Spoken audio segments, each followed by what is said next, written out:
dimensional generalization, as mentioned also in the morning.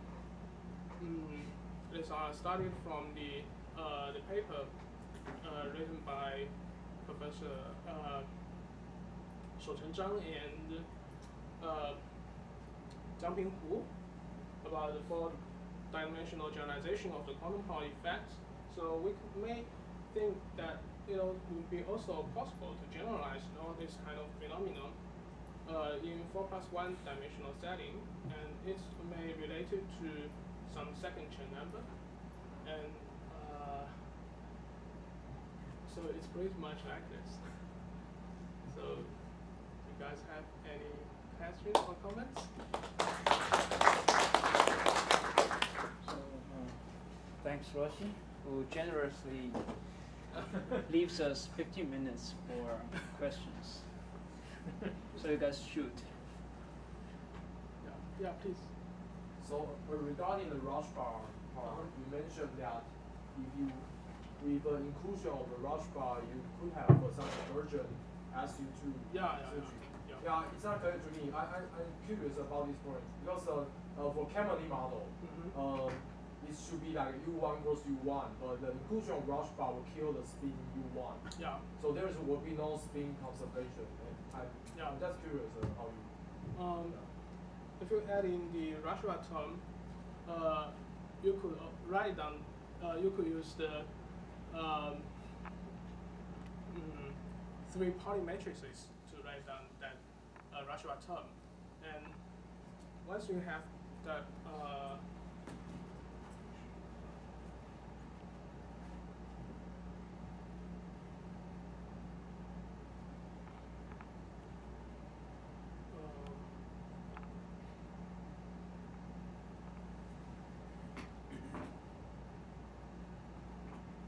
So once you add in that rush bar term, you can write down the actually the key point is in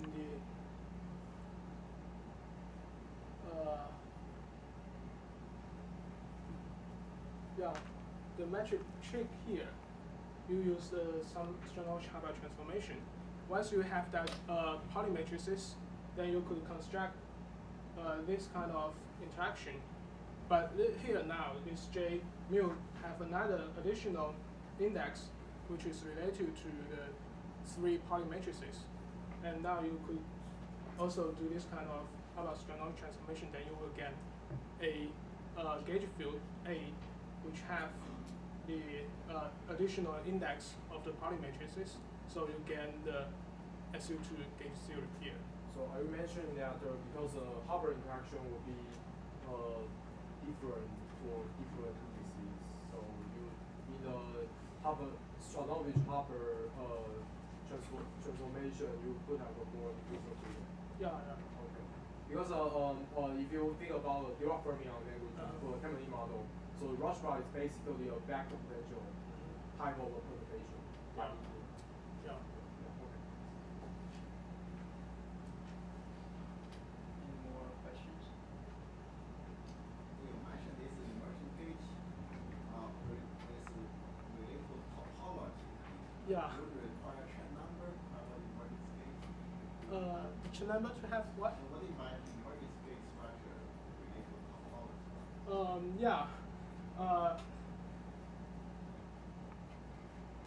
Actually, the trick here is that, I should say,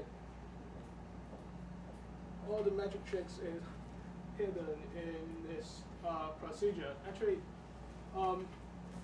say, if you have the Tilling model, and if you do not assume that this Tilling model have non-trivial Chen number, then after this Hubbard-Stranovich transformation, you will have something like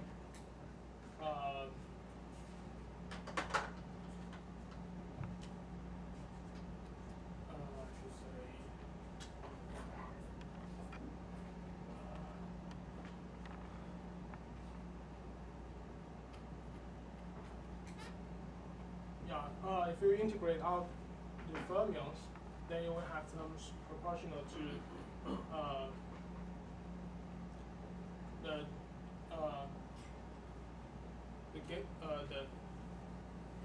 Chern-Simons term. Nu is its Chern number, epsilon a dash dA, and also a Maxwell. Sorry. Also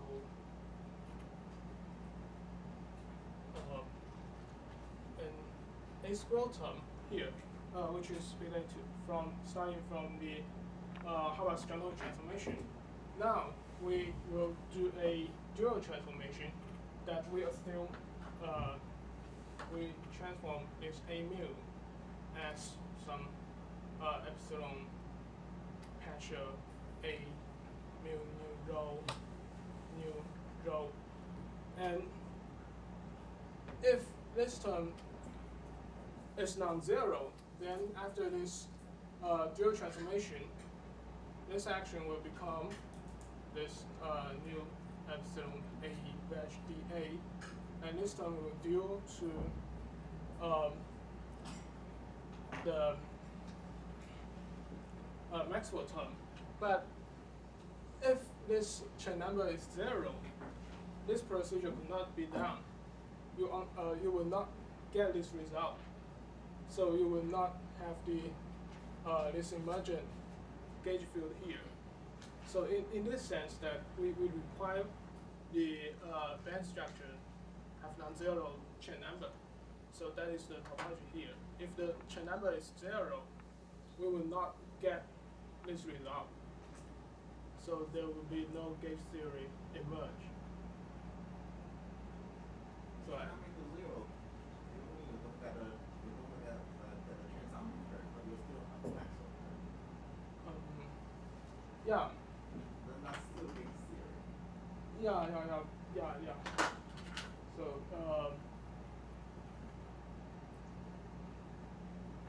yeah.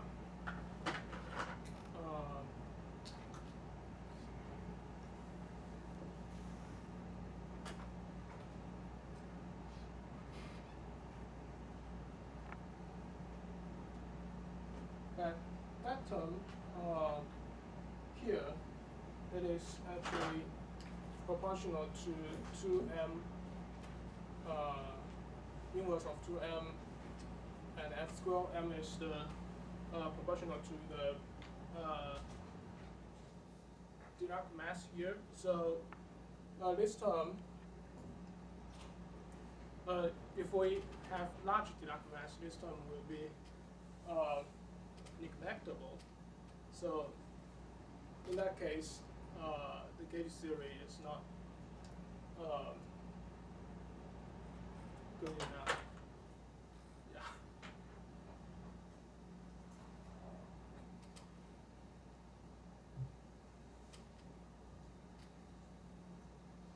Any more questions?